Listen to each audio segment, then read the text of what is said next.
Well, good morning, everyone. My name is Jason Young. I'm the Associate Athletic Director for External Affairs. I'm excited to welcome you all to our press conference today to announce Rob DiToma as our 12th head coach in FDU baseball history. It is an exciting time for FDU athletics, and we are thrilled that Rob will begin his tenure as we embark on the 70th season of Knights baseball. We ask that you please hold all questions until the end of today's announcement. Coach DiToma will be available over in the area to my left for additional photos and questions immediately following his remarks. At this time, I would like to call up our Director of Athletics, Brad Hurlbut.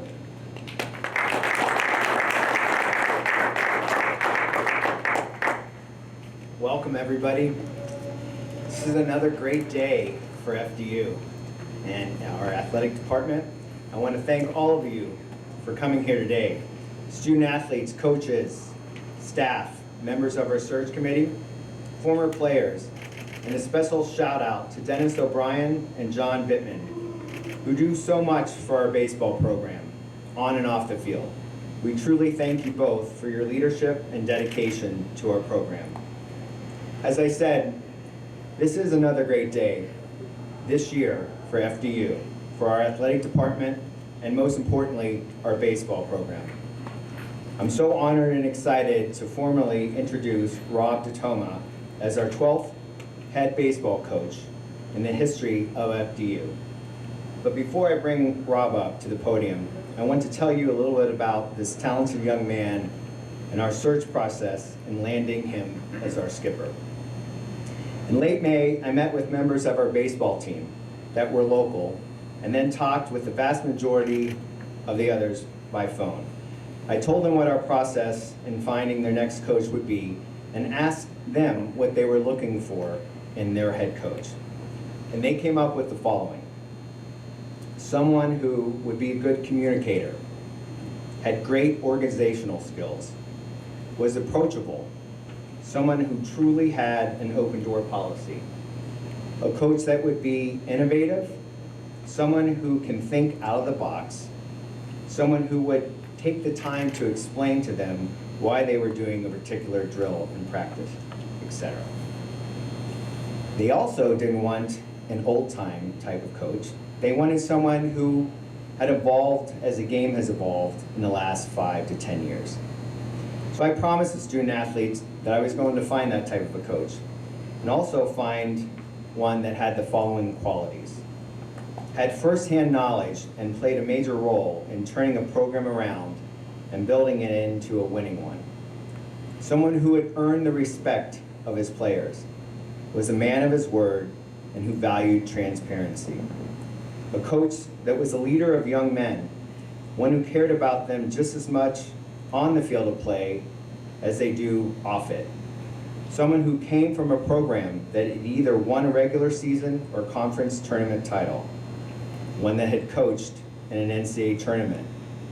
I promised them a leader, someone who would be there for them each and every day. So from that list, we embarked upon our journey of finding our next head coach for our young man. As was with the case with our women's basketball search, we had a ton of interest in this position from all over the country. We received more than 90 applications, ranging from Power 5 coaches to mid-majors, Division II, and Division III. And Lorraine can vouch for the number of phone calls from the people wanting to suggest or calling in support of a particular coach that it became a little overwhelming at times. In all, our search committee was very impressed with the caliber of all of our applicants. So after narrowing our list to 10 candidates, and upon completion of phone interviews, we then asked 3 to visit us on campus. And this is where Rob rose to the top. As I mentioned earlier, our administration needed someone who had experience in overhauling and rebuilding programs. But we also wanted someone who understood the NEC, has ties to the New York metropolitan area and northern New Jersey, and we wanted someone who was loyal, dedicated, and someone who was caring. We needed someone who loved to recruit and that was great at it. And we wanted someone who would embrace community outreach. Rob checked off all those boxes for us. And much like Angelica 2 months ago, We didn't have to look too far. We just swam across the Hudson and went to Fordham to find this great leader of young men. And like Ange, Coach Gately texted me to say this: Happy Memorial Day, Brad. I have another name for you. Not sure where you are in your baseball search, but our associate head coach, Rob, is interested and would be perfect for what you are building at FDU. They just won A-10s yesterday, and they're headed to the NCAA tournament next week. Super guy, really respected by the team and all of our coaches, and loved by all those in our department. Just thought I'd give you that info. Have a great day.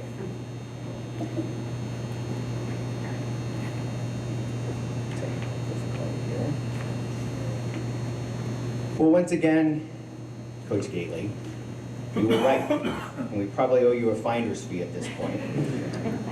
As everyone we spoke with about Rob told us of those same qualities.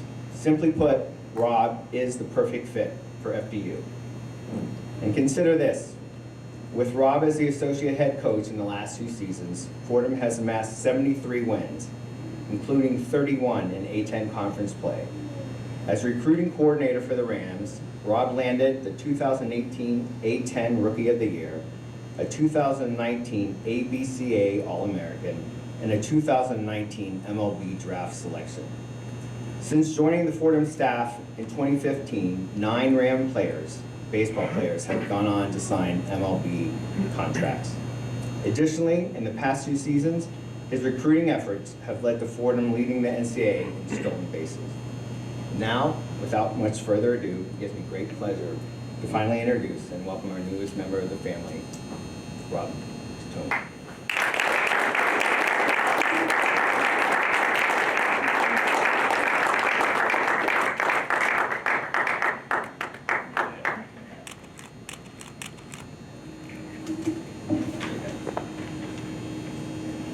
Thank you, everybody, for being here today. I know everyone's got busy schedules, and I really appreciate it. First and foremost, I obviously have to thank Fairleigh Dickinson University and the athletic department for the opportunity here. Ever since I was a kid, as far back as I can remember, the only thing I've ever wanted to be was a head baseball coach, besides play for the Yankees. But when that ended, all I ever wanted to be was a coach, and it's as far back as I can remember. And probably a million times I've played it in my head the day an athletic director would call and say those words: we want to hand our baseball program to you.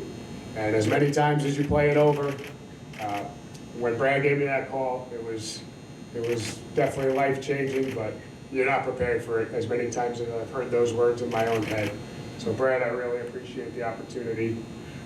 I promise I'm not going to let you down. Whatever the heights are for this program, we're going to try and blast right through those. So thank you for being the first person to take a chance on me. I really appreciate it.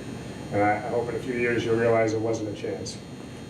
A little bit about the whole process. I reached out to Brad, like he said, and we talked on the phone, and he said, can you come back to campus Wednesday? And I was this was a Saturday afternoon, so I was really quick. Had to change some plans, change some recruiting, but in the process before that Wednesday, I reached out to Coach Ange, and she got me even more excited about the prospect of working here than I was to begin with. And for her only being here a short period of time, and her excitement level for working for Brad and the culture within the athletic department made me even more interested in the position and that much more excited. She was instrumental in preparing me for this. So, Coach, thank you. I value our friendship. I couldn't obviously work without you, so only the 2 months we were apart, now we can work together on this side of the river. And obviously, like Brad said, I didn't know exactly what Coach Gately reached out to Brad about. I guess now I do. But Coach, you've been, everybody at Fordham speaks the world of you, and not just Fordham, but all over, and you are instrumental in what I've become as a coach. I've reached out 100 times over the years and been bugging you, but thank you for everything you do, and I obviously know we're going to continue to be friends past this. But on the day of the interview, it was a process, and going from room to room and meeting with person after person, coach after coach, lunch, walking around, it just became evident that the culture here and the vision of the future of Fairleigh Dickinson athletics is through the sky. And I it was more the people than anything else that really made me want to get this offer and accept the job. Everything else falls into place, but when you're with good people, you can get really excited about what you're doing, and that was evident. And one thing that really stuck out on the day of the interview is we were going on the tour and we walk into the weight room as they're showing me campus. The men's basketball team was having a workout in the gym, in the weight room. And I don't think there were any basketball coaches present. I know there were strength coaches present, but and I'm standing there in my suit, trying to look comfortable when I'm really not. And I'm standing there trying to look cool. And 3 or 4 guys stopped their workout, and I've never met these people. They stopped, they went out of their way, they introduced themselves to me, said welcome to FDU. And that just shows me the culture that coach has created with the basketball program. And it's obviously evident in the results on the court, but he's obviously creating phenomenal young men off the court, and that is something I will strive for. I mean, I've been in 1,000 weight rooms in a coaching career, and I don't know how many people have ever stopped a workout to go talk to somebody that they have no idea who they are. So, Coach, it's commendable what you're doing there, and I hope that our baseball program can be the same way. It was an awesome process, obviously, but it's been a long journey to this point for me. I've been an assistant coach for 14 years. I've worked for a lot of different coaches, and I can't have this press conference without thanking all the people that hired me and gave me a chance, and I've worked alongside. And it started for me with Jeff Caulfield at Manhattanville College. Gave me my first job in college athletics, a Division III program in New York, while I was going to grad school, and that got my foot into the door. And from there, kind of just took off, got a job down at Temple University, back when they had a baseball program. Coach Rob Valley gave me that job. And that was my first time in Division I athletics. I played Division II, coached Division III at that point. I really got to see what Division I sports was all about. And there was another gentleman there named Casey Fay, who was our top assistant at the time. He's now a professional baseball scout. And we've been in contact ever since. But he really took me under his wing and went out of his way to show me how to carry yourself as a Division I coach and how to act and what to do. And he didn't have to do that. He didn't hire me. It was Coach Valley who hired me. But meet me at the field at 6. We'll do some field work. We'll do some scouting reports. We'll do this. We'll do that. And I didn't know any of that. And at 24, 25, you know everything, obviously. But I didn't know anything about being a Division I coach. So Casey was instrumental in that. And then from there, I was offered my first position in the recruiting slots under Coach Tony Rossi at Siena. And Coach Rossi just finished his 50th year as the head coach of Siena. And wow, he's right. He's just an amazing human. And he has a big tree of coaches who worked under him. But what he does for all his assistants is he gets you ready. And the biggest thing he did for me, he hands you a piece of paper at the end of the season, and it basically tells you what recruiting events you're going to, what days, so on and so forth. And the only thing that's not on that piece of paper is days off, because there aren't too many days off when you work for Coach Rossi. And you hate it at the time, but every single one of us that worked for him that looks back on it is truly grateful for what he did. He did sit me down and he said, if you're ever going to make a name for yourself in this profession, it's going to be because you know how to recruit. You're going to be out there, and only coaches are going to hire you if you bring the opportunity to them to bring them players. And boy, was he right, because the next 2 jobs I got from there, both coaches told me eventually that the main reason I was the top candidate is because I was the first person they'd see when they get to the field at an event, and when they were ready to go home, I was still sitting at the field watching games. And that's because of Coach Rossi and the work ethic he instilled in us in his program. Rule number 1, you get hired by him and you get this long email of all the ways you carry yourself and what we do. And number 1 rule is you're the first person at the field and you're the last person to leave. And I took that to everywhere I went from that point forward. So I really appreciate what he did for me. And then from there, I went to Iona College, and Coach Pat Carey gave me a job, and he was the first coach. And the biggest thing he did for me was give me my first recruiting coordinator job title. And that was the first guy who gave me an aspect of the program that we all know is important and said, it's yours, go. And to be at that stage of my career and finally be in charge of something where he said, you got any questions, ask me, but I trust you, you've been recruited, go get them, we'll figure out how to get the guys. And that was big in my career at that time. And then from there, obviously 6 years ago, Coach Kevin Layton gave me a call, and pretty much that was the call that changed my life, to be an assistant coach at Fordham University, because it was just an unbelievable opportunity to work for him. He had already won championships. I had never been at that level of baseball where you can put yourself in a spot to be in regionals and recruit the caliber of athlete we could. And that call, and I'll be forever grateful to Coach Layton. And he knew I wanted to be a head coach. And for the last 6 years in his way, he's groomed me to be a head coach in a winning culture and a winning tradition. And I can't thank him enough. And while I was there, the first 2 years I was at Fordham, our pitching coach was a man named Jimmy Jackson. He's one of my best friends on earth. We worked together the 1 year at Siena, and he got the pitching job before I got to Fordham. And I know he was a big hand in when that job opened, getting my foot in the door to Coach Layton. So I know I probably wouldn't have had that job if it wasn't for Jimmy, and that's kind of how the coaching world works. It's all 3-year connections, but I'm appreciative to him. And obviously, every single player I've ever coached has meant the world to me. And there's a long list, and it's a long year, and baseball's got a lot of guys on the roster, but I hope all those guys know how I appreciate them. And Brad told me in the the interview process with me, he was going to hire, like he just told you, he was going to hire a champion. And the only reason I was on a championship team was that special group we just had at Fordham. And saying goodbye to them was hard. Recruited all of them to be there. But all of them couldn't thank me enough, couldn't be happier for me reaching my goal. But I told them, each and every one of them, that the only reason I have this opportunity is what you guys did on that field last month.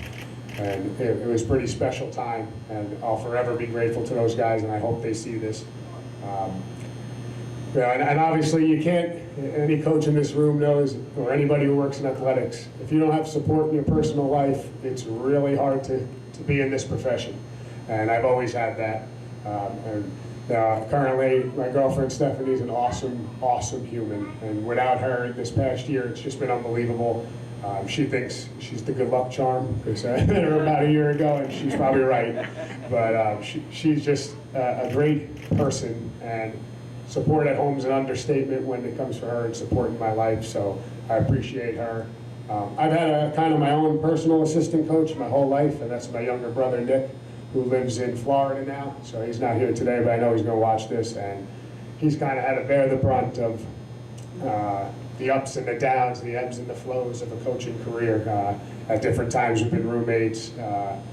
He's obviously, like I said, in Florida now, but you know, when I told him I got this job, I didn't tell him I'm a Division I head coach. I told him we, and he wrote back, we made it. And that was important to me, that he knows that. And obviously, lastly, I know I wouldn't be standing here just based on science if it wasn't for my mom and dad, who are in the crowd here today. And I know how lucky I am that they are here. And they were at every game of the Atlantic 10 tournament. They sat in the stands, and it was just amazing. What they've done for me in my life, just like I said, support at home. Early in a coaching career, you don't have a place to live, you don't have food. I always had that. I was pretty lucky. And they gave me the support to chase my dreams. And I really appreciate that. And you'll never find two harder working people. Work ethic, character, integrity, that's what I got from them. And my dad was my first coach from T-ball. Believe it or not, all the way through college. He was on the coaching staff there. And yeah, baseball's one thing, but he taught me everything there is about the game. And there's a part of me every day, every time I put on a uniform, something in me is still trying to be that kid at T-ball that's trying to impress him. And I'm pretty proud to be standing here, and I hope they're proud of me. And I know they are, but I appreciate you guys being here today.